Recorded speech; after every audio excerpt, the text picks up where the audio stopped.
Abogado de la Universidad Católica, militante de Renovación Nacional y hoy candidato a diputado por el Distrito 14. Con ustedes, Pablo Mira.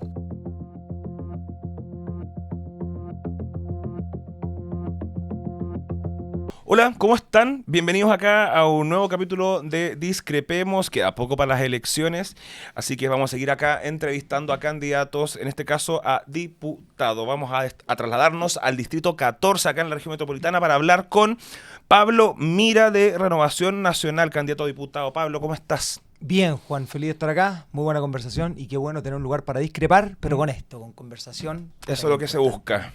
Oye, ¿de verdad tu apellido es Mira?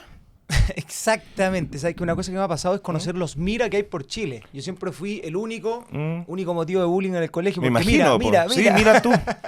Mira con quién estamos, con Pablo Mira. Me ha pasado desde un campeón de cueca adolescente en Padre Hurtado, en Melipilla, el sábado que estuvimos allá celebrando el festival de Melipilla, me sacó una selfie una chica, digamos, me dijo, oye, soy la Valentina Mira. Me tocó conocer un tipo en la feria de Maipo, en Buin, Osvaldo Mira. Y así hay mucho más Mira de lo que yo pensaba. Sí, primera vez en mi vida que conozco un Mira, mira tú. Pero no, interesante. Oye, Distrito 14, ¿cuál es tu vínculo con el Distrito 14? Sí, pues yo me crié en Santiago, pero me casé con una calerana, una calera de tango. Entonces empezamos nuestro proyecto de familia. Ya llevamos, bueno, ¿cuántos años casados? 5 años de casado, tenemos 2 hijos. Y me ha tocado conocer algo que la gente del distrito vive hace muchos años, ¿no es cierto? Que es esta especie de sensación de sentirse como el patio trasero, ¿no es cierto?, de Santiago. A ver, para ubicarnos, el Distrito 14, ¿qué comuna abarca? Son 14 comunas, pero quizás por provincia es más fácil, que es la provincia del Maipo, de San Bernardo hasta Paine, o sea, decir San Bernardo, Caleratango, Huin, Paine, provincia de Talagante, que son 5 comunas, de Padre Hurtado hasta El Monte, Peñaflor, Padre Hurtado, Isla de Maipo, etc. Y provincia de Melipilla, que incluye incluso Curacaví, Sí, María Pinto, Melipilla, al otro lado del túnel. San Pedro y la gran desconocida de esta región que es Alhué. Hay que que siempre en los formularios está como Alhué y uno siente que es como, oye, ¿qué pasó acá? ¿Por qué? Sí. ¿De dónde está comuna? Etcétera. Porque está primero por la A. Por la A, pero sabéis que es una maravilla. Olvídate lo linda que es esa comuna. Tiene unos, bueno, lo alto de Cantillana, lo alto de Talamí, precioso, un valle muy bonito. Así que gigante, eso sí. El patio trasero de Santiago. ¿Qué se puede hacer con eso? Contra eso, porque la gente se siente patio trasero, Santiago lo ocupa como patio trasero y tiene características de patio trasero porque las conexiones de transporte son pésimas, pues como que están en Santiago y no son Santiago. ¿Qué se puede hacer desde el Parlamento? Sí, pues. Mira, hay varias cosas. Es muy loco porque tú dijiste el tema de las conexiones. Yo te diría que es como de los pocos lugares en Chile donde la seguridad, la preocupación de la seguridad tiene un rival, entre comillas, porque todos sabemos que en Chile estamos todos preocupados de la crisis de seguridad y es lo que más se habla, etcétera. Pero es el único lugar donde mencionan, junto con seguridad, siempre transporte, locomoción, conectividad. Porque lo que pasa es que quien vive en el Distrito 14 se da cuenta que todos los días tenemos tacos a toda hora. Tenemos un problema también de, por ejemplo, la red de Transantiago, ¿no es cierto? El sistema red llega solamente a 2 comunas de las 14. Pero entonces tú vas en un Transantiago, que es un bus eléctrico espectacular, etcétera.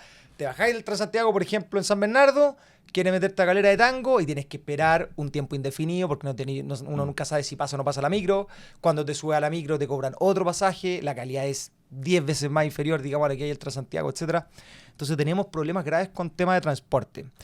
¿Y qué hay que hacer para eso? Bueno, hay varias cosas, pues, pero yo creo que lo primero es cambiar la lógica. Si en el fondo nosotros hablamos de descentralización, y claro, descentralización, uno siempre piensa como en Aysén, Arica, Magallanes, yo hablo mucho de lo que es la descentralización intrarregional. Es decir, que personas también, por ejemplo, vecinos de Curacaví, de Melipilla, Calera de Tango o de Paine o distintos lados, también no sientan que todas las lucas se van a Santiago y que las otras 14 comunas o las otras 5 provincias que no son Santiago, porque son 6 provincias de la región metropolitana, pucha, también le lleguen recursos, ¿cachai? ¿No serán muchas las provincias para la región metropolitana? ¿Cuántas provincias hay? Son 6. Siento que lo que te permite la estructura provincial es justamente que por lo menos los trámites se puedan hacer a nivel provincial y muchas cosas se solucionen a nivel provincial. Imagínate un vecino, no tengo idea, María Pinto, que todos los trámites lo tenga que hacer en Santiago, pagando 3 pasajes para llegar a Santiago, no tengo idea, teniendo que solucionar sus temas súper domésticos, ¿cachai? En materia de Serviu, etcétera. Siempre todo en Santiago, yo creo que quizás lo haría más pesado. Pero igual sí hay una cosita que tú mencionas que es interesante, que es de repente nos da como por crear más estructura, más estructura, más estructura y engrosar un Estado que finalmente se transforma en un elefante burocrático muy Sí, difícil porque me han de prometido trabajar. desregionalización por años y me crean regiones nuevas y yo no veo nada de nueva Sí, descentralización, pues. es una muy buena pregunta. Una Mm. pregunta que sobre todo ahora se habla mucho con la región de la Concagua, ¿no es cierto? Que se quiere separar de la región de Valparaíso y la, entre comillas, región de Chiloé también que se propuso en su momento. Pero eso se propuso en la Convención Constitucional 1 Sí, y se rechazó y de hecho en esa misma zona rechazaron la propuesta sí, constitucional. sí, es verdad. Y mira, en el caso de Aconcagua es un poquito más interesante, porque es verdad que cuando uno piensa, por ejemplo, en los Andes, San Felipe, Mm. claro, o sea, es muy distinto, es totalmente distinta a la realidad que tiene en Valparaíso, que tiene Sí, toda po. todo el La Quinta Valparaíso Costa Costa, ¿no es versus cierto? Quinta Cordillera. Sí, pues es muy distinto, entonces o se potencia más la estructura provincial con más recursos como especializados para esta zona. Hay que encontrarle la mano, porque yo sí entiendo que se siente como una especie de, en una situación de inequidad territorial, injusticia territorial, como quieras llamarlo. Ujú. ¿Y qué puede hacer el Parlamento entonces para mejorar al final el tema de la conectividad? Mira, yo creo que hay una ley que se llama la ley Espejo, es un terreno un poquito pedregoso porque es bien Mm. técnico, pero ¿Mm? hay unos fondos que están destinados para el transporte público en regiones y Ujú. lo que se hizo fue que la región metropolitana en principio no estaba incorporando estos beneficios, básicamente estos recursos, y se determinó un perímetro de exclusión, que es un perímetro donde las provincias rurales de la región metropolitana pueden acceder a mayores recursos para, digamos, mejorar su flota vehicular, su calidad, su Ujú. frecuencia, etcétera. En resumen, para no hacerla, digamos, para hacerla corta, lo que hay que hacer aquí es todavía trabajar con un sistema de colaboración público-privada. Tenemos por lo menos, son 6 empresas, digamos, de transporte público que hay que mejorar y en ese sentido darles más plata. Pero junto con darles más plata hay que hacer cosas que son esenciales. Por ejemplo, tener una tarifa integrada. O sea, hay un movimiento de VIP para Talagante, bueno, en general, o sea, integrar el pasaje. Y otra cosa, ¿El sistema Transantiago, dices tú? o sea, que por lo menos el sistema que está en las provincias rurales de la metropolitana esté integrado con Transantiago. Ujú. Cosa que uno, de repente uno tiene que pagar un poco más, pero no 2 o 3 pasajes más, ¿cachai? O sea, Ok. está bien que te cobren en vez de los 800 pesos, 840 o 900, etcétera, que te cobren 1100 o 1200, pero que no tengáis que pagar 2 lucas para Ujú. llegar recién a Santiago. Ujú. Y otra cosa que es inevitable hablar, por más que quizás me reten algunos en Melipilla, porque esta es una promesa que incumplía, que llevamos muchos años escuchando y no pasa nada, que es el famoso tren a Melipilla. Ujú. Que esto tiene que pasar, porque ¿sabéis lo que pasa? Que cuando no tenemos estas vías de acceso, estos trenes finalmente, lo que hace que el sistema público es tan malo que la gente que lo que hace, obviamente, lo que harías tú, lo que hago yo, Ujú. tenemos un auto, ¿no es cierto? Y lo que pasa con los autos es que colapsan más las vías que tenemos de acceso, la ruta 68, la 78, la ruta 5, los caminos, digamos, interiores, etcétera. Entonces, la única manera de descomprimir tacos y mejorar la calidad del transporte público es con trenes, y en ese sentido el tren a Melipilla está avanzando, va bien, tiene un plazo para el 2027, va a estar listo hasta Talagante, 2029 a Melipilla en teoría. Me gustaría que eso, o sea, a ver, si salgo electo, digamos, diputado y también como vecino, si hay algo que yo me voy a desvelar es para que esos plazos se cumplan y no solo se cumplan, sino que se cumplan bien, porque también lo que pasa es que uno dice, oye, bacán, llegó el tren, ¿Mm? chuta, pero ¿está preparado Melipilla para recibir una estación de tren y la afluencia de pasajeros que va a venir de Boyenar, Chocalán, distintas zonas, digamos, de la comuna? Lo mismo pasa en Talagante, lo mismo va a pasar en Peñaflor, lo mismo va a pasar en Padre Hurtado. Tenemos que estar bien preparados para eso. ¿Y vas a estar preparado tú para enfrentar el lobby, los camioneros y los buses cuando llegue el tren? Porque tal vez lo mismo del transporte que conecta toda esa zona con Santiago no van a estar muy contentos con que llegue un tren. Exactamente, hay una... Pero ¿sabes qué? Yo te diría que este tipo de cosas, yo he conversado con muchos, con colectiveros, con transporte de carga, camiones, Mm. etcétera, sobre todo también con el grupo de los colectiveros, que Mm. también tienen mucha fuerza en nuestra zona, y en general todos ven que es necesario. ¿Por qué es Ujú. necesario? Porque necesitamos descomprimir las calles también. O sea, para que ellos puedan hacer una pega más razonable, obviamente el colectivo lo único que quiere es que las vías estén más despejadas. Claro. Entonces, tenemos muchísima gente. Si en el fondo problemas de falta de pasajeros no vamos a tener nunca en el distrito porque hay 1.200.000 personas viviendo allá, porque cada vez la gente está priorizando calidad de vida versus, digamos, horas de transporte, horas de movilización. Y por eso tú veis que, no sé, pues Buin pasó de tener 17.000 habitantes hace, no sé, 10 años, etcétera, ahora tiene 120.000 habitantes. Melipilla 150, Peñaflor 105.000. Entonces estamos hablando que ya son comunas grandes, o sea, muy grandes, digamos. Y están en ese sentido súper colapsadas en cantidad de gente. ¿Crees que está bien distribuido el Distrito 14 en el sentido de que sea un un distrito uniforme como para tener representación en el Parlamento? Porque me pasa que veo las comunas que componen este distrito y las veo muy distintas entre sí. Sí. Como de características muy distintas. Como, ¿puede un parlamentario ser representante de un distrito tan heterogéneo? Sí, muy buena tu pregunta, porque muchos dicen como que todos los problemas de Chile los vemos en el distrito. O sea, temas rurales tenemos de sobra, temas urbanos, en San Bernardo, en Buin, en Melipilla también tenemos problemas de locomoción, de transporte, delincuencia. Todos los problemas que uno puede encontrar en el país de distintas maneras, que uno en Santiago, pero también en región, bueno, los tenemos al interior de estas 14 comunas. Yo no sé si el redistritaje a mí me encantó, porque efectivamente se mezclan un poco peras con manzanas. Pienso sobre todo en la situación, por ejemplo, Curacaví, que Curacaví hace mucho más vida con Pudahuel o con Casablanca que quizás con María Pinto y Melipilla, y la capital provincial está en Melipilla. Pero, bueno, y hay otra cosa que también que es bien insólita, que es que nosotros tenemos un padrón más grande, por ejemplo, que el Distrito 9, y nosotros elegimos 6 parlamentarios, y el Distrito 9 elige 7. Claro. Entonces uno dice, ¿pero qué pasó ahí? Pero aún así sí creo que tiene elementos comunes. O sea, el tema de la ruralidad, algo que atraviesa el distrito y que también la gente, ojo, o sea, somos muchas veces orgullosos de esa ruralidad también. La gente le gusta ese tema que estés llegando a tu casa, ya hay gallinas, ya hay pollo, ya hay un terreno, una calle de tierra, pero también eso tiene una tranquilidad, tiene un contacto con la naturaleza que es impresionante. O sea, uno se mete, no tengo idea, al Valle Mayarauco, que está acá 40 minutos, 45 minutos, y es como estar, no tengo idea, en Temuco, digamos, a la cordillera. Si uno se siente realmente en un lugar muy distinto. Lo mismo pasa al Güey, para qué decir. Son como ciertos paraísos que tenemos muy cerca de Santiago. Dadas las características rurales del distrito, ¿tienen problemas con el abigeato? Sí, mucho. ¿Y qué se puede hacer al respecto? ¿Hay abigeato en la región metropolitana? Sí, pues muchísimo. O sea, ¿para qué decir? O sea, no solamente en Melipilla, Culiprán, San Pedro. Estuve conversando hace un par de semanas en San Pedro. El abigeato es muy difícil de perseguir. Y los tipos, digamos, no sé cómo se llaman los que cometen abigeato. Abigetistas. Sí. No sé, muy raro. Ahora hay que buscarlo. Déjenlo en los comentarios. Muchas veces o sea, los tipos entran, matan al animal, le cortan lo importante, dejan todos los interiores, se llevan, no sé, las partes más valiosas, las patas, el lomo, etcétera, y es muy difícil de rastrearlo. Muchas veces lo hacen en silencio, etcétera, y hay un problema muy grave de abigeato, y no solamente abigeato, yo te diría que el campo es víctima. Uno siempre cuando piensa en seguridad piensa, pucha, un portonazo, un asalto. Bien urbano. ¿Cachai? Un patrón muy urbano de aproximarse a la seguridad. Yo insisto mucho en lo que es seguridad rural. O sea, en el campo se hizo una encuesta el año pasado y, por ejemplo, se encuestó a 1.800 agricultores.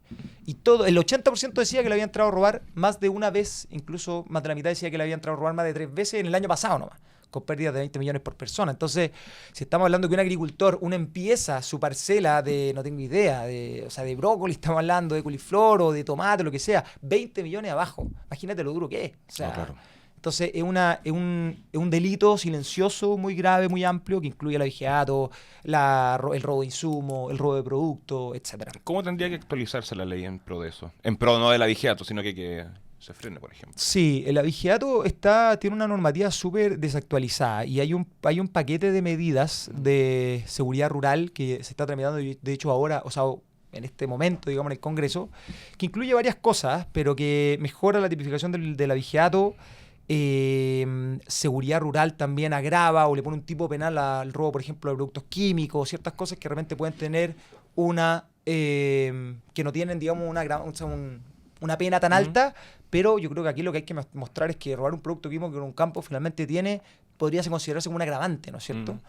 Normalmente lo que pasa es que el robo en lugar habitado tiene un agravante y el lugar deshabitado más bien no. Yo creo que aquí en el campo hay que invertir el cuento. O sea, es muy grave robar cosas en lugar deshabitado porque finalmente se afectan economías familiares, etcétera. Siguiendo con el tema de la inseguridad que impera hoy en Chile, que está muy vinculado con el tema migratorio, ¿cómo ves las medidas de los candidatos de las derechas para solucionar el tema migratorio, en particular la tuya, que me imagino que es Evelyn Matei todavía? Sí, po. Ya. ¿Cómo lo ves tú? Sí, el tema migratorio es un tema muy difícil y sobre todo porque en verdad la solución del tema migratorio, que es como el elefante en la sala, tiene nombre de apellido. Es Nicolás Maduro. O sea, mientras nosotros tengamos a 7,5 millones de venezolanos moviéndose por Latinoamérica, Vamos a tener a un Colombia, a un Ecuador, a un Perú, a un Chile, a una Argentina colapsados con una afluencia migratoria que nunca nosotros vimos. Y nosotros, a ver, la integración migratoria que hay entre Argentina y Chile, la Patagonia, o incluso entre Perú y Chile, en Arica, o entre Bolivia y Chile, en Iquique, etcétera, es una cosa que nosotros estábamos, entre comillas, acostumbrados, ¿no es cierto? Y lo estábamos y lo vimos más o menos bien, con un porcentaje migratorio el 2015, 10 años atrás, 2.6%, etcétera. ¿Qué es lo que pasa? Hay este movimiento, una migración haitiana que duró muy poco, pero hay un movimiento masivo, un mass migration, así como el movimiento masivo migrante de 7,5 millones de venezolanos que desbordan a todas las fronteras del continente y nos tiene actualmente a nosotros con 800.000, más o menos, un poco más de venezolanos adentro, es decir, con una tasa migratoria de un 8.8, en un Chile que tenía una institucionalidad migratoria minúscula. Imagínate que teníamos, no sé, el 2018, me acuerdo que habían 50 funcionarios, un vehículo, digamos, para todo el servicio, en ese momento, el Departamento de Extranjería y Migración. Entonces, lo que hay que hacer aquí es que hacer una actualización migratoria potente, dotar de la infraestructura estatal para ello y, sobre todo, hacerse cargo de detener, digamos, esta, entre comillas, hemorragia. Es decir, este problema que es Nicolás Maduro, mientras no salga, vamos a tener estas fronteras desbordadas. Ahora, ¿qué hay que hacer? La pregunta del millón. Yo creo que lo que hay que empezar, por supuesto, es control fronterizo. Y yo creo que soy de los que cree que no hay que claudicar en esto. Tenemos que controlar la frontera. Sé que es muy difícil, pero se puede porque tampoco son tantos pasos. En el fondo tenemos Colchane, Chacayuta, Pisiga, o sea, tenemos algunos pasos identificados donde sabemos que se mueve la gente. Entonces, mientras no pongamos mucha inteligencia en controlar esta migración, por lo menos para ordenar. Yo soy de los que cree que la migración, tiene que existir una migración porque, por supuesto, Chile no necesita, Chile es un país de frontera que dependemos, digamos, de la interacción con el mundo. Y en ese sentido yo sí creo que tiene que haber una migración. Ahora, el problema es que esa migración tiene que ser, y esto no invento aquí la pólvora, ordenada, segura y regular. Si no es ordenada, va a ser un despelote y tenemos esta situación donde no solamente los chilenos, sino incluso los mismos migrantes son muchas veces víctimas de trata, de utilización por el crimen organizado, etcétera. Entonces, control de frontera, tener una institucionalidad que permita la regularidad. Hoy día, para muchas personas me dicen, y dicen personas también de no solamente Venezuela, Perú, Bolivia, sino que, Alemania, Francia, personas que quieren llegar a Chile, sacar un permiso de España, ¿para qué decir? O sea, es imposible, básicamente. Entonces, perdón. ¿Estás de acuerdo con la intervención norteamericana de Estados Unidos inminente sobre Venezuela? ¿Como para solucionar el problema?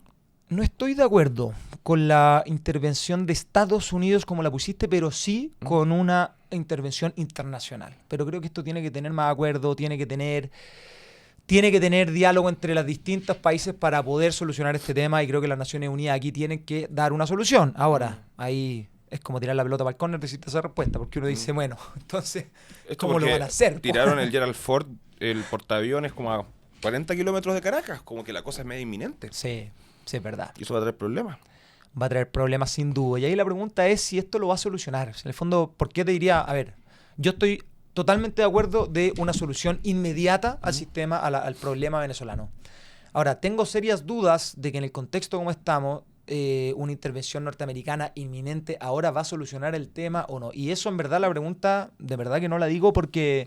O sea, la digo porque no soy venezolano, porque no entiendo suficientemente bien las complejidades que esto traería estando en Venezuela. No sé cuál es la postura del ejército de Venezuela, no sé cuál es la postura de la policía venezolana. Entonces, me faltan elementos como de criterio de política internacional para realmente decir esto es lo que corresponde. ¿Crees que el Nobel de Paz presiona la situación? De todas maneras, y en eso sí estoy muy a favor de que le hayan dado el Nobel de Paz a María Corina Machado. Creo que es una lideresa, pero extraordinaria, que necesita todo nuestro respaldo y nuestro apoyo. Y en general estoy muy de acuerdo también que sea la misma comunidad venezolana. Eso es lo que me encanta en el caso de María Corina. Son venezolanos haciéndose cargo de alguna u otra manera de su Venezuela. Y por eso fui, pero un firme, que apoyó, digamos, firmemente a las elecciones que fueron absolutamente robadas por Nicolás Maduro del año pasado. Me costó mucho ese cuento y estuve acá también, incluso aquí desde Chile, desde Santiago, apoyando esto. Escribí al respecto, o sea... Creo que aquí es una buena señal y una señal que ojalá agarre la comunidad internacional para presionar, porque ya sabemos que Nicolás Maduro va a perpetuar esa dictadura que es una de las más graves y más dolorosas y quizás con más víctimas que ha tenido, por lo menos este siglo, en el continente. No, totalmente. Pero de que van a pasar cosas, van a pasar cosas. Sí, ¿Cree que sí, perjudique verdad. mucho una eventual caída de Nicolás Maduro en lo que queda de elecciones, supongamos en las próximas 3 semanas, al comando de Evelyn Matei? Porque yo creo que sí o sí la derecha va a festinar con eso, las derechas. Pero no sé si el equipo de Evelyn Matei o la onda de Evelyn Matei se van a poder hacer cargo bien de esa caída de Maduro. Como que siento que va a festinar más Kast y Kaiser. Mira, interesante. Yo creo que en el mundo Chile Vamos en general tiene una muy buena llegada con la población venezolana residente en Chile. Y eso uno lo ve, por ejemplo, en la elección de Mario Desbordes, en la elección de Agustín Iglesias en Independencia, en la elección de Sebastián Sichel en Ñuñoa, comunas que tienen una población venezolana alta y que tuvieron mucho apoyo a autoridades referentes, vamos a decirlo así, de Chile Vamos. Estamos hablando de un Sichel, Desbordes, Agustín Iglesias, entonces estoy mencionando un RN, un Independiente, un UDI. Entonces, yo creo que más bien le va a jugar esto a favor. Pero sin duda que esto, más allá del cálculo político, creo que sería una victoria país, una victoria continente, una victoria mundo, ¿cachai? O sea, son de estas cosas que tenemos que estar todos con la misma camiseta apoyando cosas como esta. ¿Eres militante de Renovación Nacional? ¿Desde cuándo? Desde este año. ¿En serio? Sí, a principios de Pensé este que pero si trabajaste en el gobierno de Piñera. ¿Ahí Sí, independiente? por eso. Es que lo que hice básicamente fue mostrar o poner en palabras un apoyo que ya venía dando hace mucho tiempo. Ya, O sea, siempre yo cercano como RN. Siempre cercano a RN, me tocó trabajar con Sebastián Piñera, con Juan José Osa, con muchas personas que son militantes de RN de hace muchos años, y la realidad es que mi mundo político siempre se ha articulado ahí. Siempre con RN, nunca como con la UDI, Evópolis. También, o sea, a mí me tocó hacer mucho fiato con lo que es, entre comillas, llamado el piñerismo. Y en ese sentido tengo una buena relación de amistad con Jaime Belolio, con Juan José Osa. Me tocó trabajar mucho con el mundo Evópoli también. Hoy en la mañana estuve, por ejemplo, con Gonzalo Blumel. Y así. ¿Qué entiendes tú del piñerismo, ya que trabajaste en el gobierno de Piñera? Sí, es difícil darle un nombre y yo siempre me he cuestionado si existe o no un piñerismo, porque siento que básicamente esto se usó para como para identificar un enemigo más que para una opción constructiva de construir un estilo de país, etcétera. Muchas veces nos pasó en Piñera 2 sobre todo, que se atacó mucho este supuesto piñerismo, etcétera. Sí, y éramos como que terminamos siendo este 8% de personas que todavía apoyaba al presidente, un 9% de personas que apoyaba al presidente. Pero yo creo que detrás de esto sí hay convicciones profundas, que es, en primer lugar, el tema del trabajo bien hecho, la preparación, cierta como tecnocracia bien entendida. O sea, aquí la pega se hace bien, se hace con datos, se hace con rigurosidad. Y creo que eso sí se mostró el segundo gobierno, los dos gobiernos del presidente Piñera se mostró eso. Segundo lugar, yo creo que esta cuestión de la voluntad de acuerdos también es importante, ¿eh? De hecho, eso te diría, lo que más le critica a la derecha a Piñera es sus acuerdos, ¿no es cierto? ¿Para qué decir el acuerdo del 15 de noviembre, ¿no es cierto? El acuerdo por la paz social, la nueva constitución, que es como que para muchos dicen que entregó el país, etcétera. Yo estoy totalmente en contra de esa interpretación. Dicen que fue cobarde. Sí, yo no estoy en contra. O sea, a mí me hubiese gustado que las personas que criticaban eso, o sea, siempre le he pedido como, bueno, ¿qué otra alternativa había? O sea, ¿cuál era la actividad más valiente en ese momento? O sea, que los militares hubiese tenido... Bueno, lo sacaron. Hasta el día de hoy. Claro, lo sacaron dentro del Estado de Derecho, ¿no es cierto? Cumpliendo con la normativa constitucional. Y en ese sentido creo que lo que se hizo ese 15 de noviembre, de hecho hay una cuestión muy, muy coyuntural, porque justo con un grupo de amigos, etcétera, sin tener idea que estaba este acuerdo conversándose durante la noche, nosotros ese mismo día en la mañana hicimos una intervención muy buenista, muy pacificadora, digamos, que lo que hicimos fue que fuimos a Plaza Italia y pusimos lienzos blancos y una palabra paz. ¿Tú fuiste? ¿Tú fuiste que puso el lienzo blanco? Exactamente, güey. Oh, no puedo creer esta cuestión. Ya. ¿No te gustó? No. Vamos, esto cambió toda la pauta. Ya. ¿Cómo surge la idea de ponerle ese condón a Plaza Baquedano? Oye, pero en todo caso, mira, ¿cómo me llegó a mí? Esto partió por un grupo de personas, pero un amigo yo juego fútbol, entonces estábamos jugando fútbol, y me acuerdo después de la liga me dice, Pablo, vamos a hacer una intervención en Plaza Italia, estábamos todos conversando, siempre teníamos toda una conversación política hace mucho tiempo, ¿Todos etcétera. quiénes? ¿Quiénes eran estas Todo personas? un grupete de amigos, muy apolíticos. Pero ¿trabajaban en el gobierno? ¿Eran de Schenstadt? No sé, ¿de qué? ¿De dónde? No, yo en el caso mío eran amigos del colegio, amigos del fútbol, que dijeron, oye, queremos hacer una intervención por un llamado a la paz. A la paz, simple y claro, no queremos ponerle nombre, nada, ni convocatoria, ni rostro, ni vocería, nada. Vamos a simplemente decir que queremos paz. Nosotros dijimos, dale, perfecto. Salimos a las 5 de la mañana, me acuerdo, mi escarabajo lo llené, digamos, con unos lienzos blancos que tenía en ese momento, fui a Plaza Italia, estacioné. ¿Y todos se pusieron con lienzos blancos? y nos pusimos con lienzos blancos que compraron el día anterior. ¿Ya? Que fueron a comprar y nada, y tiramos los lienzos blancos, pusimos la palabra paz. A ver, fue una intervención que duró, estamos hablando de 1 hora, punto final, porque sabíamos también que era una cuestión súper riesgosa.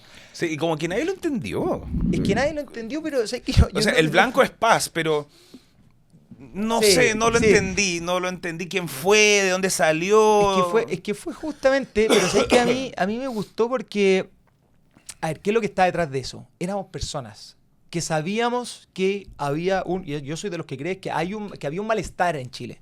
Yo creo que hay unos que creen que esta cuestión estallido delictual, etcétera, nada que ver conmigo.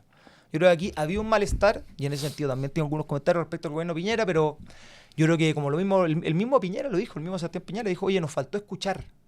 Yo creo que había un malestar incubándose no suficientemente escuchado, obviamente acompañado de los 35.000 delitos que vimos que se cometieron. Todo eso también pasó, pero había un tema social, digamos, dando vuelta, y yo como buen observador porque estos temas me interesan mucho, fui a muchas veces a manifestaciones a ver lo que estaba pasando, no a manifestarme porque no me surgía, digamos, pero sí a ver. No habían banderas de partidos políticos, no habían banderas, o sea, habían frases de fin al Sename, de, no sé, no más FP, de una crítica contra causas, Carabineros, etcétera, causas, ¿cachai? Entonces, yo creo que había un malestar y nosotros estamos de acuerdo, pero lo que vivimos el 12 de noviembre fue ya violencia. Empezamos a ver que esta cuestión, o sea, que desde el primer momento yo no podía entender cómo la gente quemaba 33 estaciones del metro, o sea, cómo la gente quemaba el Transantiago, digamos, o sea, ¿qué está pasando acá?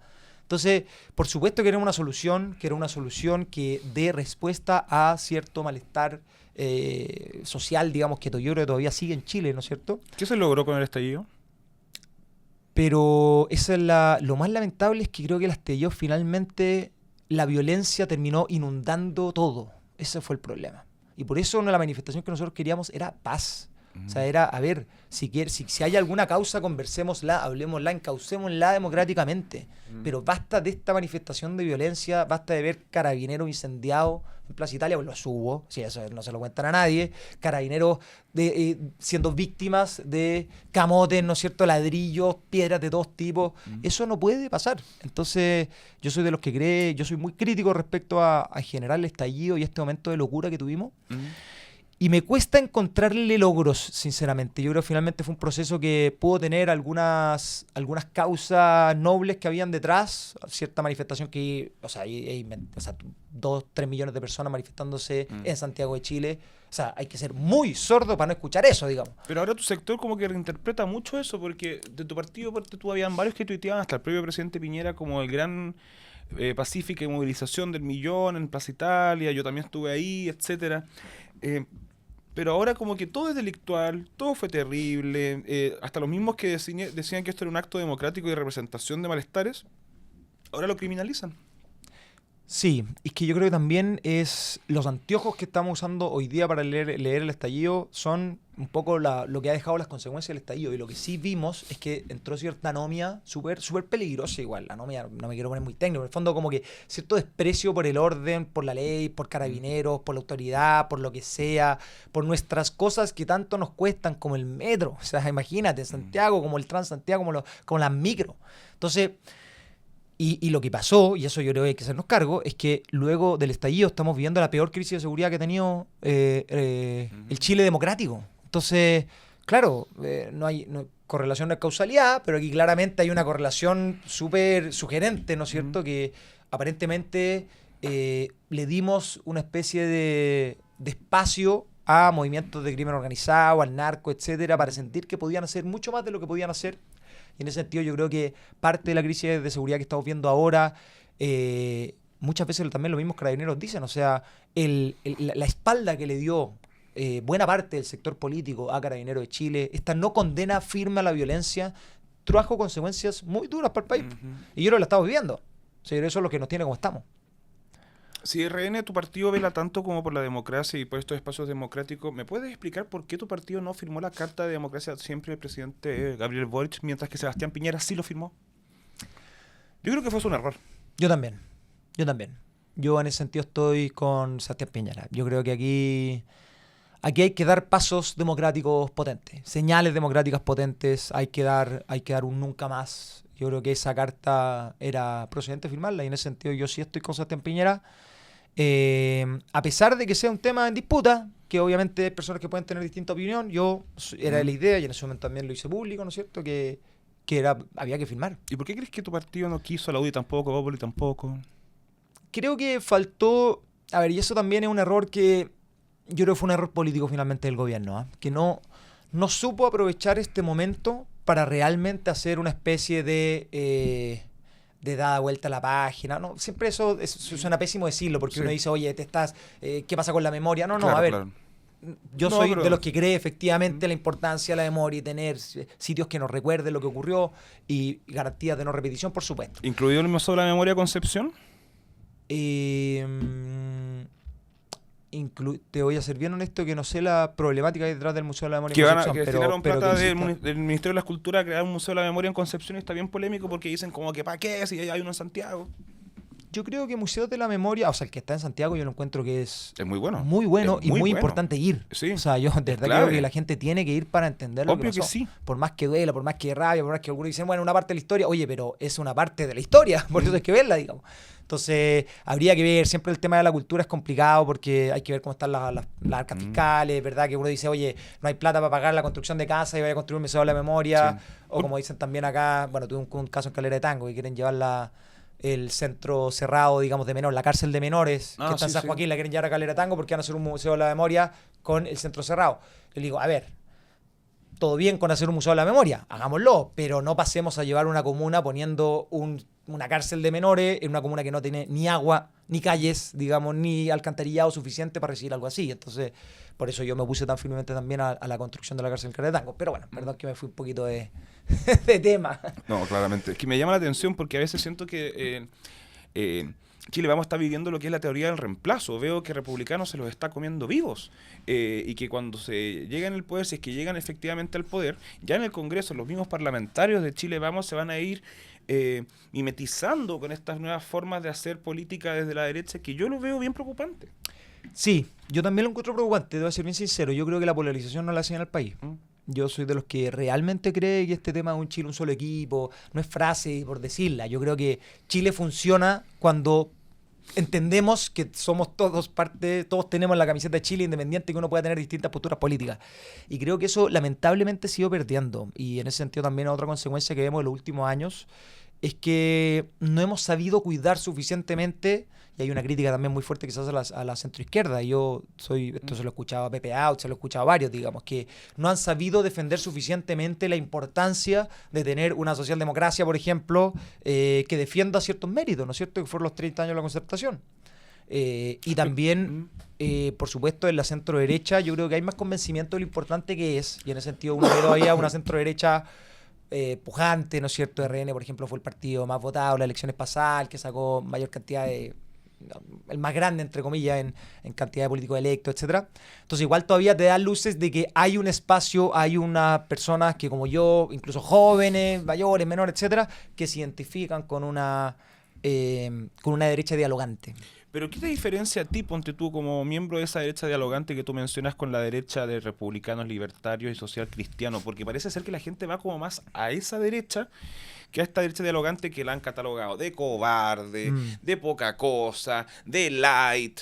Absolutamente. ¿Están los tiempos como para ser dialogante? Yo encuentro que siempre hay que ser dialogante, pero bueno, como vemos las cosas. Está el horno para bollos. Yo creo que son tiempos que claramente soy una postura minoritaria, vamos a decirlo así. O sea, en general la gente quiere ahora una respuesta madura. A ver, y también no es porque la gente, oye, es que la gente no es suficientemente, como típico de esa postura que yo le criticaba mucho realmente al Frente Amplio, que era como que vamos demasiado rápido. No, señor. Lo que está pasando es que estamos en una crisis de seguridad tal que la gente está desesperada porque no puede salir de su casa. O sea, esto a mí me lo dicen en cada feria, cada población, cada calle. O sea, yo realmente quiero orden y seguridad. No me sirve una media tinta, no me sirve un diálogo con nadie. Yo quiero firmeza, seguridad, dureza y que los delincuentes estén presos y quiero también crecer, digamos. Necesito la gente en la feria está vendiendo la mitad de lo que vendía los años anteriores. Entonces, o sea, la gente lo que quiere ahora es orden y plata. La gente lo que quiere hoy día es orden y plata. Muy bien. Muy bien. Como tal cual. Yo creo que esos son los dos temas, orden y crecimiento. Sí, esas son las claves. Antes los cargos directivos de Carabineros les gustaba el orden y la plata, pero bueno, ese es otro tema. Pero sí, yo creo que también va por ahí. La gente quiere plata y orden. Pero ¿qué entendemos por esa plata y ese orden? Porque tenemos candidatos, ponte tú, que dicen que van a bajar los sueldos de los políticos para que les llegue plata, como buscando ahí la pillería al sistema capitalista. Tenemos, por ejemplo, a José Antonio Kast, que dice que va a recortar no sé cuántos miles de millones y todavía no sabe explicarlo cómo. Evelyn Matei, todos entendemos que se maneja muy bien economía, pero también como que nadie entiende porque es como demasiado técnico. ¿Cómo le entregamos más plata a la gente? ¿La gente quiere plata para qué? ¿Para crecer o para pagar sus deudas? Porque es distinto. Sí, yo creo que la gente ahora necesita plata literalmente para pagar sus deudas, tener un porcentaje de endeudamiento alarmante. Pero yo creo que la gente, yo creo el chileno, yo siempre confío mucho en la sabiduría de la gente. O sea, la gente realmente tiene clarísimo que el país tiene que crecer. Yo creo que nadie dice que no, etcétera. Todos se dan cuenta que las empresas no están contratando, están con una crisis de desempleo brutal. Nadie auspicia. Nada de auspicio. Pasó el dato. Entonces yo creo que la gente entiende que esto se soluciona creciendo, se soluciona con mayor inversión. Yo hoy día no tengo ni un miedo, o sea, en la feria, etcétera, de decir, oye, necesitamos inversión, necesitamos atracción de capitales extranjeros. ¿Menos impuestos? Necesitamos menos impuestos. Yo estoy firmemente convencido de que reducir el impuesto corporativo va a traer mayor inversión. O sea, va a hacer más plata para el Estado. Y eso lo hemos visto, tenemos muchas pruebas de que eso ha funcionado. Obviamente esto tiene que hacerse de una manera progresiva, bajar de un 27, no pasar al 23, con un plazo quizás escalando al 25, pero tiene que haber una reducción del impuesto corporativo. Tenemos que evitar algo que está pasando, que es que la gente que quiere invertir está yendo a otros lugares. Está yendo a Perú, está yendo a Argentina, ahora sobre todo con Milei y compañía, sí, está metiendo plata en Brasil, siendo que en Chile tenemos todas las oportunidades para invertir bien. Entonces, yo creo que el crecimiento la gente lo tiene muy claro y en ese sentido es muy loco porque como las vueltas de la vida. Me acuerdo que a mí me tocó mucho no tengo idea, 2021, 2022, 2020. Yo era del 9% de los que apoyaba a Piñera, entonces todos me criticaban por todos lados, por la derecha, por la izquierda, por el centro, sí, por arriba, por abajo. Lograron la unidad nacional, todos en su contra. Todo, exactamente. Y ahora lo loco es que, ¿sabes qué? Una de las cosas que yo digo mucho es que yo soy el candidato del presidente Sebastián Piñera.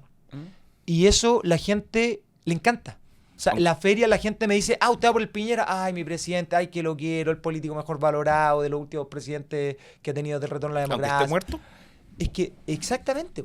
Yo creo que quizá es muy loco como ha pasado. Porque yo le preguntaba a la gente, ¿pero qué es lo que te gustaba tanto del presidente Piñera? Y todos me decían que hacía bien la pega, que la política, por ejemplo, de beneficios sociales durante la pandemia fue muy buena, que muchos de ellos conocían los casos de muertos en materia de la pandemia en otros países y en Chile no pasó.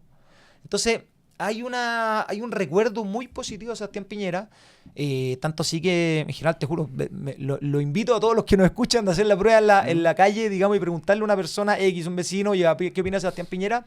Yo te diría que más de la mitad, estamos hablando de una porción del 50, 60, incluso 70%, tiene una opinión favorable de Sebastián Piñera. Yo creo que con la muerte de Piñera se descabezó la derecha, la centro derecha. ¿Lo ves así? No veo un liderazgo que logre aunar a Chile Vamos como lo lograba aunar Sebastián Piñera. Tampoco en Evelyn Matei lo veo.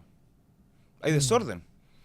¿Qué pasó? ¿Piñera era ¿Era realmente Piñera tan influyente? Piñera tenía un gran mérito, que era muy buen candidato. Siempre fue muy buen candidato. Es bueno para los números, bueno para las cifras, bueno para el debate, maneja la empatía suficiente, la rapidez, etcétera. En general, como candidato, siempre le fue, y por eso salió 2 veces presidente. Una cosa que la derecha... 2 veces. 2 veces presidente, una cosa que la derecha en 30 años, digamos, de democracia no, 40 años de democracia no, o sea, 30 años de democracia, 35 no ha podido ser. Evelyn Matei yo creo que tiene su mérito que ha podido unificar la centro-derecha. ¿Sabes que algo que nosotros vimos a diferencia del 2021 es que nosotros desde hace 3 años tenemos la misma candidata presidencial? O sea, ya estamos hablando que en Chile me imagino que todos sabemos, en el fondo hay muchos mundos, hay mucho liderazgo, hay muchos ministros que ya no son, digamos, las personas, los jovencitos, no, son personas de peso, con mucho electorado detrás, etcétera. Pero vemos que están todos cuadrados con la misma candidatura, y han estado todos cuadrados con la misma candidatura desde el 2022, digamos, hasta ahora. Hay descolgados, sí, pero incluido Pancho Rego, que subió una foto abrazado con Matei cuando era candidato a gobernador y hoy día no se pronuncia nada y va con José Antonio Kast. ¿Hay unidad? Es que, pero son puntuales. O sea, el caso de Carlos Larraín, de Pancho Rego, o de uno que otro. El candidato Huerta en el norte. Candidato Huerta en Arica, Sebastián Huerta. El gobernador Paco. El gobernador Paco, por eso, pero interesante porque lo estamos enumerando. O sea, No es que hay, como nos pasó, por ejemplo, el 2021, que teníamos 4 candidaturas presidenciales al mismo tiempo. ¿Cachai? Entonces estaba Joaquín Lavín, estaba Sichel, estaba Briones, estaba Desbordes. Pero había una primaria, ¿no? Había una primaria. Ahora hay una primaria en la primera vuelta, una cuestión muy rara. Claro, pero una primaria que una vez, o sea, que nos unió a Sichel, digamos, en primera vuelta, ¿no es cierto? Una primaria que igual tuvo descolgado y tuvo mucha crítica. O sea, la derecha sigue igual dividida desde hace 4 años. Yo creo que más bien está muy unida. Solamente lo que... Pero sí ha pasado que como tú muy bien lo interpretaste, yo creo que el tema de orden y plata está liderando el debate, y en ese sentido uno ve a un José Antonio Kast que ya hablando 12 años exactamente de los 2 temas que hoy día son las 2 clivajes quizás más importantes que hay digamos, en la conversación en la gente, digamos. ¿Cuál crees tú que es la razón real o principal de por qué José Antonio Kast no da entrevistas? Y que incluso lo extiendo a mí, porque desde el Partido Republicano dieron la orden de no darme entrevistas, por ejemplo. ¿Por qué crees que pasa eso? ¿Por qué crees que el Partido Republicano, sus candidatos y el propio José Antonio Kast no va a programas donde pueda ahondar o desarrollar sus ideas? Buena pregunta, no tengo idea. Porque va ganando la encuesta y todo, entonces Sí. me parece raro como en un ejercicio democrático que alguien que posiblemente sea presidente no quiera conversar. Claro, yo soy... Hay algunos que recomiendan en política, digamos, que cuando uno va en la pole position, jugar un poquito más a la retaguardia, más defensivo. Yo soy más bien todo lo contrario, más bielcista para esto. Yo creo que cuando uno va ganando tiene que ir con todo, no va, y ir a todas las entrevistas y mostrar mucho y mostrar la propuesta de país, etcétera. Pero entiendo también que algunos dicen que lo que tiene que hacer José Antonio Kast es no equivocarse. ¿Equivocarse o decir lo que realmente piensa? Porque equivocaciones, José Antonio Kast creo que ha tenido pocas en su relato, no en su ideología.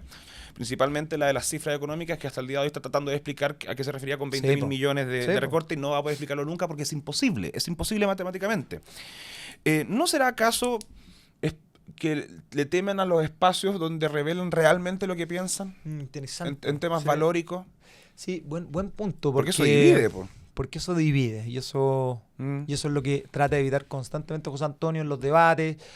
A ver, él está, y yo creo que es una estrategia comunicacional, en ese sentido comunicación política. Si hay una crítica quizás que tengo a nuestro gobierno de Sebastián Piñera II, sobre todo, es comunicación política. Yo creo que en ese sentido el Partido Republicano ha sido muy astuto en comunicación política y ha manejado muy bien los tiempos. Eso es cierto. Han sido muy efectivos en eso. Muy efectivos en comunicación política, y este tema de enfrascar su gobierno en un gobierno de emergencia también ha sido importante. Ahora bien, creo que sí, pues hay un punto flaco y que muchos lo están apretando. En el debate de ayer también lo vimos, la gente está apretándolo, ¿no es cierto?, en materia programática, en contenido. O sea, esa reducción del gasto fiscal, cómo se va a hacer, cómo se explican esa plata, etcétera.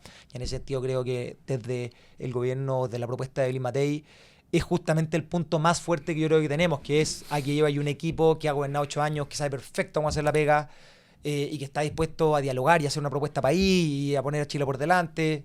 Yo creo que en ese sentido es el gran mérito que tiene nuestro sector versus la comunicación política que tiene el Partido Republicano, que es realmente notable. Yo entiendo que independiente de quién sea el candidato de derecha que pasa a segunda vuelta, toda la derecha va a votar por ese candidato, porque lo único que tienen en común desde Bópoli al Libertario es que el comunismo no.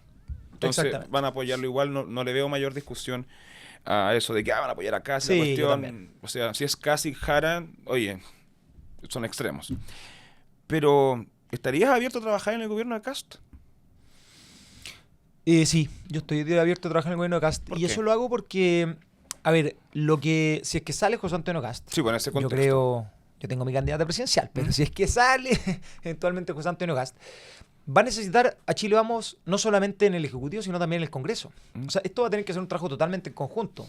Si todo sigue como sigue... ¿Como la concerta con el Frente Amplio? ¿Cómo la concerta con el Frente Amplio? Porque el Frente Amplio tuvo que recurrir a la concerta para armar gobierno. Ya, interesante la analogía. Podría ser algo así. ¿Podrían terminar como la concerta o como el socialismo democrático? Y yo creo que sería, o sea, a ver, si es que José Antonio Kast me acepta, digamos, una sugerencia, yo por supuesto que diría eso. O sea, basta de innovar con el Estado. No queremos personas que vayan a aprender o a habitar el cargo. Nosotros queremos personas que lo hayan habitado y vayan a hacer la pega. Y en ese sentido creo que la conformación del Congreso va a seguir siendo Chile Vamos el bloque más fuerte, ¿no es cierto?, con los 3 partidos o 5 partidos, este bloque más grande. Y vamos a necesitar una coordinación constante entre personas que ya han gobernado 8 años, que ya saben cómo funciona la muy compleja maquinaria del Estado. Yo creo que en ese sentido no hay que pecar de ingenuidad, y creo que el Partido Republicano lo tiene claro, que necesita también dotar a personas que hagan la pega. ¿Y por qué? A mí me pasa que yo quizás a mí me van a retar, pero yo vengo un poco más de fuera de la política, ¿no es cierto? Yo no, esta lógica tanto como de que me tengo que desmarcar o que prefiero hacerle un daño al país, pero que mi partido crezca un poquito porque me estoy posicionando por una siguiente elección. No, esa cuestión para mí no tiene ni un sentido. Cuando uno gobierna hay que tener un sentido de responsabilidad, pero total. Entonces, el que está a cargo del Ministerio de Desarrollo Social no tiene que ser un tipo que se proyecte, o sea, tiene que ser un trabajador, un servidor público, ¿cachai? Suena muy cliché lo que estoy diciendo, pero de verdad yo creo que desde el día uno, porque Chile no aguanta más, yo creo que hay que hacerse cargo de los problemas de seguridad, de los problemas de economía que tiene, de los problemas de salud, etcétera, y en ese sentido necesitamos gente especializada. Oye, pasando a materia internacional, bueno, Chile tiene su postura clara en los temas internacionales que va más allá de los gobiernos, hay una política de Estado en cuanto a las cuestiones. Pero sí había una diferencia en el tono de cómo los jefes de Estado han condenado, han manifestado sus posturas respecto a esto. Sí. Te pongo el caso Palestina. Fue reconocido por Sebastián Piñera como un Estado, Sí. fue celebrado a nivel mundial y por todo Chile también el reconocimiento de ese Estado. Y Gabriel Boric sigue esa línea de la existencia del Estado, de la solución de los dos Estados, Sí. pero el tono de condena es distinto. ¿Crees tú que eso realmente interfiere en nuestras relaciones internacionales? El cambio de tono, siendo que la postura es la misma. Yo creo que sí. Yo creo que justamente ese es un error que yo le adjudico, digamos, a la actual administración, que es que finalmente es poner problemas cosméticos que lo único que hacen es traer problemas, ¿no es cierto? Porque no hay un cambio, ¿no es cierto?, en la política exterior. Y en ese sentido creo que habla muy bien de un Chile que ya lleva una política exterior súper coherente y súper contundente, que nos tiene posicionados. Nosotros creemos que en Chile estamos llenos de problemas, etcétera. A ver, toda la gente que rodea Chile, todos los países que rodean Chile, encuentra que Chile es un paraíso, digamos. Es que es verdad, es verdad. Entonces, en ese sentido creo que es verdad porque nosotros hemos sido muy coherentes y muy consistentes en nuestra política en materia de tratados, en materia de condenar, no sé, por violación de los derechos humanos de otros países, etcétera. Y creo que hay que ser muy responsable en política exterior. Que latero mi respuesta, porque siempre hablo de responsabilidad, etcétera. Sí, Pero, sí. pero creo que es parte de lo que se necesita. O sea, como la política exterior, a mí me encanta lo que se ha hecho, lo que Chile ha construido. Creo que hay que mantenerla y profundizarla. Y en ese sentido empezar a nosotros a agarrarnos por Twitter, además, o por X, digamos, con Donald Trump, o el que sea, creo que es un despropósito. No sirve para nada más que para asusar a los suyos, porque además que finalmente los perjudicados, ¿quiénes son? Las empresas que están abiertas, digamos, que comercializan con Estados Unidos, y muchas veces también cosas súper sensibles, por ejemplo, la visa waiver. Que al final no pasó nada. Hubo todo un bluff como que le íbamos a perder y no pasó nada. Afortunadamente. No pasó nada. Siguiendo la línea internacional, ¿por qué crees que Chile apoya a Ucrania? Está al otro lado del mundo, está en Europa del Este, no tenemos vínculos culturales, no tenemos una conexión muy enriquecida, cero. ¿Por qué? También viene desde siempre, no es una postura del presidente Boric, esto viene también ratificado por Piñera. Sí. Mira, el caso, yo sí hablo de la invasión de Rusia a Ucrania, porque creo que aquí hay una violación al derecho internacional, digamos, evidente. Yo creo que sí hay que ponerse de cierto lado de la historia para algunos casos. Y en ese sentido creo que, por ejemplo, lo que pasa en Venezuela o lo que pasa en Ucrania, me parece bien que se tome partido. Hay quienes puedan opinar lo contrario, pero yo creo que el caso de la invasión de Rusia a Ucrania creo que tiene suficientemente mérito o está suficientemente claro como para poder pronunciarse y decir aquí no hay un derecho, digamos, de Rusia de llegar a invadir un país vecino, por más que hayan habitantes que piensen lo contrario, ¿no es cierto? Dentro de la misma Ucrania también. Bueno, si tienes alguna duda en relación a la guerra de Ucrania, yo escribí un libro. A ver. Y te traje una copia para Pero que qué la tengas. grande. De mis primeros 2 viajes a la guerra de Ucrania, el tercer viaje lo estoy escribiendo. Pero Oye, ¿y qué opinas al respecto? ¿Tiene que manifestarse ¿Chile? respecto a lo que está pasando con Ucrania? Sí. Ya. Yo creo que por un tema estratégico geopolítico, más allá de los beneficios que podríamos recibir desde Ucrania, la imagen de Chile y la confianza de Chile como Estado en Europa, producto de su apoyo a Ucrania, ha crecido o al menos fortalecido. Al final, que Chile apoye a Ucrania explícitamente nos posiciona en la Unión Europea como un país latinoamericano con estándares europeos democráticos. Y eso nos ha traído muchos beneficios. Ponte tú en las inversiones que han habido desde España. Sí, Que si bien está el embajador, que fue bien polémico para muchos, la verdad es que la inversión con España hasta ha mejorado. Ha mejorado. Y créeme que en parte es por estos gestos de Chile con la Unión Europea, por mucho que lo critiquen. Yo creo que ha acertado, y en lo personal a mí, por el solo hecho de ser chileno, se me abrieron muchas puertas para reportear. Interesante. Muchas veces la gente sabía, no sabe mucho de Chile, sí, Chile está allá, ok, por supuesto, pero que había un país y un presidente de izquierda joven, que también les llamaba la atención, que los apoyaba. Y eso me ayudó con autoridades, con gente, para mucha gente en Ucrania pudieron ver en el mapa Chile porque salió la noticia de que salió un presidente que los apoyaba. Sí, pues está perfecto. Eso es increíble, Sí. eso es increíble. Bien. Pablo Mira, candidato a diputado de Renovación Nacional por el Distrito 14. Muchas gracias por tu tiempo para conversar acá un rato. Muchas gracias, Juan. Muy interesante conversación. Gracias por el espacio. Y gracias a ustedes también que llegaron hasta acá. Por favor, donen en sponsor que estoy quedándome sin plata. Y nos vemos en un próximo capítulo aquí en Discrepemos. Chao, chao. Que esté muy bien. Si llegaste hasta aquí, te lo agradezco y te invito también a que te suscribas a este canal y lo sigas en Instagram como @discrepemos. Y bueno, si me quieres seguir a mí también, me puedes encontrar en TikTok, Instagram y Twitter como @JuanVallejoC. Nos vemos en un próximo capítulo.